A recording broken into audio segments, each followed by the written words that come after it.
अस्सलामुअलैकुम students, welcome to my channel master study zone. आज की हम अपनी इस वीडियो में डिस्कस करेंगे क्लास 9 बायोलॉजी की न्यू बुक के चैप्टर नंबर 4 सेल साइकिल के short question with in the chapters.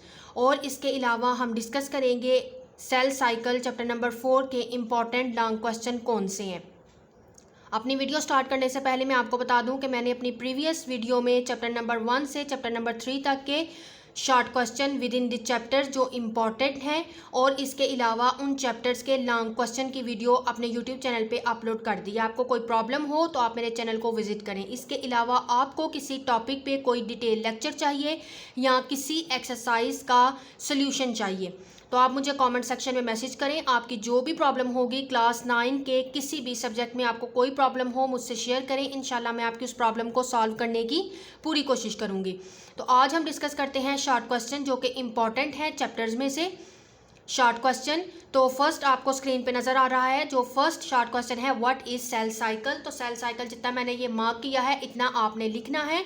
Cell cycle जो है वो क्या होता है और उसके अंदर जो है वो कौन सी दो डिवीजन होती हैं। उसके अलावा ये नीचे शॉर्ट क्वेश्चन आ सकता है आपको कि difference between mitosis and meiosis और what is mitosis and meiosis. तो आपने ये जो नीचे वाला हाईलाइट हुआ है और मैंने ब्रैकेट में मार्क किया है ये इसका आंसर है। नेक्स्ट आप नीचे देखें व्हाट इज़ इंटरफेस। इंटरफेस क्या है या डिफाइन इंटरफेस। तो आपने इसको यहाँ से लेके नेक्स्ट पेज के एंड तक अपने इस क्वेश्चन का आंसर लिखना है। नेक्स्ट आपको स्क्रीन के टॉप पे क्वेश्चन नज़र आ रहा है व्हाट इज़ G1 फेज और व्हाट इज़ गैप फेज। तो वो आप इसका आंसर लिखेंगे। जितना मैंने इसका आंसर जो है वो ब्रैकेट में मार्क किया है इतना आप इसका आंसर लिखेंगे। नीचे है डिफाइन S फेज या सिंथेसिस फेज। तो इसी तरह से आपको ये क्वेश्चन आ सकता है तो आपने ये पूरा पैराग्राफ अपने आंसर में लिखना है। या आपको ये क्वेश्चन भी पूछा जा सकता है कि व्हाट इज़ G2 फेज।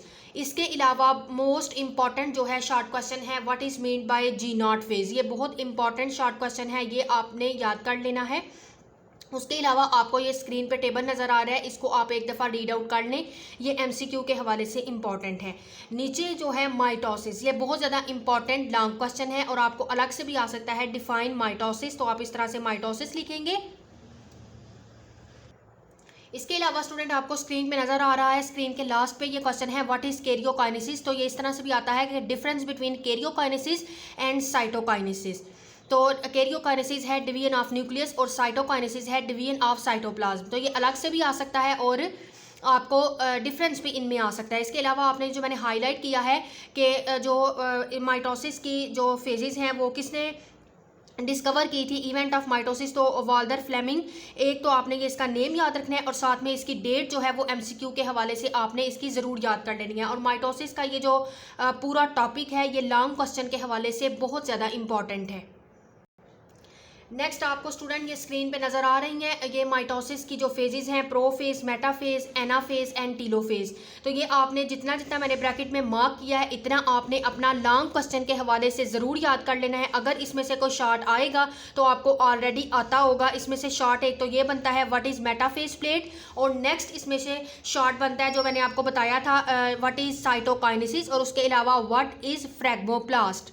तो ये आपने यहाँ तक अपना लॉन्ग क्वेश्चन जो है वो कंप्लीट करना है। अगर तो आता है कि डिफाइन माइटोसिस और माइटोसिस की स्टेजेस या इवेंट्स लिखें तो वो आप सिर्फ टीलोफेज तक लिखेंगे। और ये आप लोगों का एक एक्स्ट्रा है कि एनिमल के अंदर किस तरह से डिवीजन होती है। तो ये आप लोगों ने एक तो शॉर्ट क्वेश्चन याद कर लेना है कि एनिमल में किस तरह से जो है वो सेल डिवाइड करता है और प्लांट सेल में किस तरह से सेल जो है वो डिवाइड होता है। ये दोनों शॉर्ट क्वेश्चन है और उसके अलावा ये थर्ड इसमें से बनता है व्हाट इज़ फ्रैग्मोप्लास्ट। तो ये आपने याद कर लेना है। टीलोफेज तक आप लोगों का माइटोसिस का लॉन्ग क्वेश्चन है जो कि बहुत ज़्यादा इंपॉर्टेंट है। कोशिश करें कि उसके साथ आप लोग ये वाली डायग्राम जो है वो ज़रूर ड्रॉ कर लें। नेक्स्ट टॉपिक जो आपको स्क्रीन पे नज़र आ रहा है वो है सिग्निफिकेंस ऑफ माइटोसिस। ये भी बहुत ज़्यादा इंपॉर्टेंट है लॉन्ग क्वेश्चन के हवाले से। और ब्लू बॉक्स में जो आपको नज़र आ रहा है ये कि your body consist of about 200 trillion cells. तो ये आपने MCQ के हवाले से ज़रूर याद करना है कि बॉडी जो है वो कितने ट्रिलियन ऑफ सेल्स पे कंसिस्ट करती है। तो वो 200 ट्रिलियन सेल्स पे कंसिस्ट करती है। इसके अलावा आपने ये सिग्निफिकेंस ए सेक्सुअल रिप्रोडक्शन तक इंपॉर्टेंट है लॉन्ग क्वेश्चन, ये आपने ज़रूर याद कर लेना है। अगर अलग से आपसे पूछा जाता है शॉर्ट में कि what is a sexual reproduction तो आप ये आसानी से लिख लेंगे और आपने ये लॉन्ग क्वेश्चन के हवाले से भी याद करना है। नेक्स्ट जो टॉपिक है स्टूडेंट एरर इन माइटोसिस, तो उसमें से आता है व्हाट इज ट्यूमर। तो आप ट्यूमर लिखेंगे, आप ये इस पेज से अपना ट्यूमर जो है वो स्टार्ट करेंगे, उसकी डेफिनेशन बिल्कुल लास्ट से।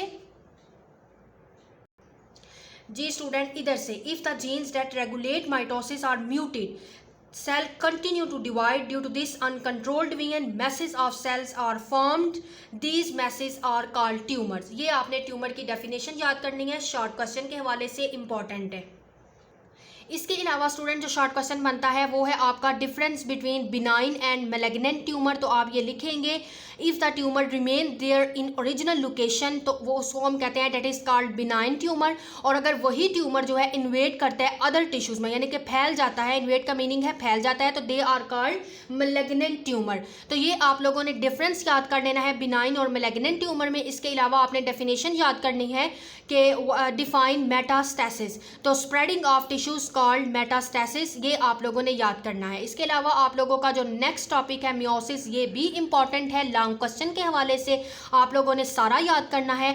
जितना जितना ये मैंने ब्रैकेट में मार्क किया है इतना आप लोग इसमें लॉन्ग क्वेश्चन के हवाले से याद करें। इसको डेट आपने ज़रूर याद कर लेनी है कि मियोसिस की फेजेस जो हैं वो किसने डिस्कवर की थी, तो वो एक जर्मन बायोलॉजिस्ट था ऑस्कर हार्टविग, उसने की थी 1876 में। डेट और साइंटिस्ट का नेम आप ज़रूर याद करें, एमसीक्यू के हवाले से इंपॉर्टेंट है। नेक्स्ट टॉपिक में अगर आपको ये आपने एज अ लॉन्ग ये करना है टॉपिक, लेकिन अगर इसमें से शॉर्ट आता है तो वो आएगा डिफाइन साइनेप्सिस। तो ये आप जितना मैंने मार्क किया ये आपने साइनेप्सिस का करना है यहाँ से यहाँ तक। और अगर आता है व्हाट इज़ कियास्मेटा, तो वो आपने यहाँ से करना है non sister chromatid of homologous chromosome become zipped together forming X-shaped structure called chiasmata। ये आप लोगों ने शॉर्ट क्वेश्चन के हवाले से ये दो कर लेनी है। बाकी ये जो टॉपिक है इंपॉर्टेंट है लॉन्ग के हवाले से। तो यहाँ तक स्टूडेंट आप लोगों का मियोसिस का लॉन्ग जो है वो बनेगा टीलोफेज 1 तक। मियोसिस 2 जो है वो इतनी इंपॉर्टेंट नहीं है। तो यहाँ तक आप लोगों ने अपना ये भी लॉन्ग क्वेश्चन याद कर लेना है। नेक्स्ट आपको टॉपिक स्टूडेंट स्क्रीन पे नज़र आ रहा है, ये वाला टॉपिक भी इम्पॉर्टेंट है आप लोगों का लॉन्ग क्वेश्चन के हवाले से, जो इन्होंने बताया है सिग्निफिकेंस ऑफ मियोसिस के मियोसिस की क्या सिग्निफिकेंस है।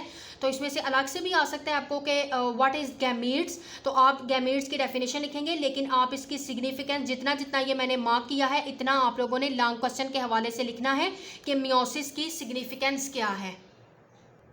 सेकेंड वन ये आपको स्क्रीन पे नज़र आ रही है, मियोसिस ब्रिंग जेनेटिक डाइवर्सिटी। तो ये भी आपने याद करना है, आपका एज अ शॉर्ट भी हो जाएगा कि how meiosis bring genetic diversity. अगर पूछते हैं या सिग्निफिकेंस क्या है मियोसिस की जो है वो नंबर ऑफ क्रोमोसोम किस तरह से मेंटेन करती है, जो कि आपका ये फर्स्ट पॉइंट है। तो ये दोनों पॉइंट, ये फर्स्ट पॉइंट भी और ये सेकेंड पॉइंट भी आप लोगों ने एज अ लॉन्ग करना है। नीचे जो एरर है मियोसिस में ये आपने शॉर्ट में करने हैं, डिसजंक्शन और नॉन डिसजंक्शन के। अगर क्रोमोसोम सेपरेट हो जाए सक्सेसफुली तो वो डिसजंक्शन है, और अगर वो क्रोमोसोम जो है वो सेपरेट ना हो सके, नॉर्मल तरीके से एक ज़्यादा रिसीव कर ले गैमीट्स या कम रिसीव करे, तो उससे फिर सीवियर मेडिकल प्रॉब्लम हो सकती है, उसको हम कहते हैं कि ये नॉन डिसजंक्शन है। तो ये भी आप लोगों ने डेफिनेशन इन दोनों की ज़रूर याद कर लेनी है, डिसजंक्शन और नॉन डिसजंक्शन की। ये मैंने अपने प्रीवियस वीडियो में इसकी जो प्रॉपर डेफिनेशन है वो भी मैंने ड्यूरिंग लेक्चर जो है इसकी मैंने अपलोड की हुई है, तो आप उधर से भी इसकी जो है वो प्रॉपर डेफिनेशन याद कर सकते हैं। तो ये आपने एज अ लॉन्ग करना है और ये आप लोगों का एज अ शॉर्ट है। नेक्स्ट एंड लास्ट टॉपिक है आप लोगों का इस चैप्टर का, वो है difference between mitosis and meiosis. ये एज अ लॉन्ग बहुत ज़्यादा इंपॉर्टेंट है कि क्या डिफरेंसेस हैं माइटोसिस में और मियोसिस में। तो ये टेबल आपने ज़रूर याद कर लेना है, ये बहुत ज़्यादा इंपॉर्टेंट टेबल है आप लोगों का शॉर्ट के हवाले से, एमसीक्यू के हवाले से और लॉन्ग क्वेश्चन के हवाले से। तो इस टेबल के आप जो है वो इस टेबल के जो डिफरेंस है माइटोसिस और मियोसिस दिए गए हैं डिफरेंसेस इस टेबल में, ये आप लोगों ने ज़रूर याद कर लेने हैं। नेक्स्ट आप लोगों का ये जो टॉपिक है student, comparison between meiosis and mitosis. तो आपने इनमें क्या सिमिलैरिटीज़ है मियोसिस और माइटोसिस में, इसकी कोई आप एटलीस्ट 3 सिमिलैरिटीज़ जो है वो याद कर लें एज अ शॉर्ट। जी स्टूडेंट, तो ये थी आज की हमारी वीडियो जिसमें हमने डिस्कस किया चैप्टर नंबर 4 के important short question with in the chapter जो बनते थे, और इसके अलावा इस चैप्टर के कौन से टॉपिक जो हैं वो इम्पॉर्टेंट हैं लॉन्ग क्वेश्चन के हवाले से, वो मैंने आप लोगों के साथ डिस्कस किया। होपफुली कि आपका कंसेप्ट क्लियर हो गया होगा और आपको समझ भी आ गई होगी।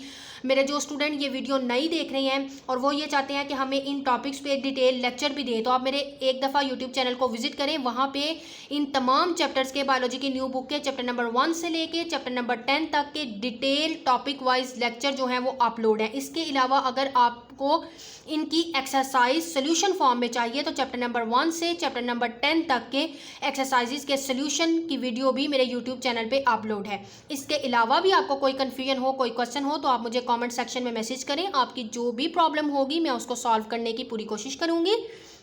वीडियो अच्छी लगे वीडियो को लाइक करें, अपने फ्रेंड्स में ज़्यादा से ज़्यादा शेयर करें ताकि उन तक भी ये इन्फॉर्मेटिव वीडियोस जो है वो पहुंच सके, और मेरे चैनल को सब्सक्राइब कर लें ताकि इसी तरह के इन्फॉर्मेटिव लेक्चर्स आप तक पहले आएँ। मिलेंगे अपनी नेक्स्ट वीडियो में और डिस्कस करेंगे चैप्टर नंबर 5 के important short question with in the chapters, और इसके अलावा डिस्कस करेंगे उस चैप्टर के कौन से टॉपिक जो हैं वो इम्पॉर्टेंट है एज अ लॉन्ग। तब तक के लिए अल्लाह हाफिज़।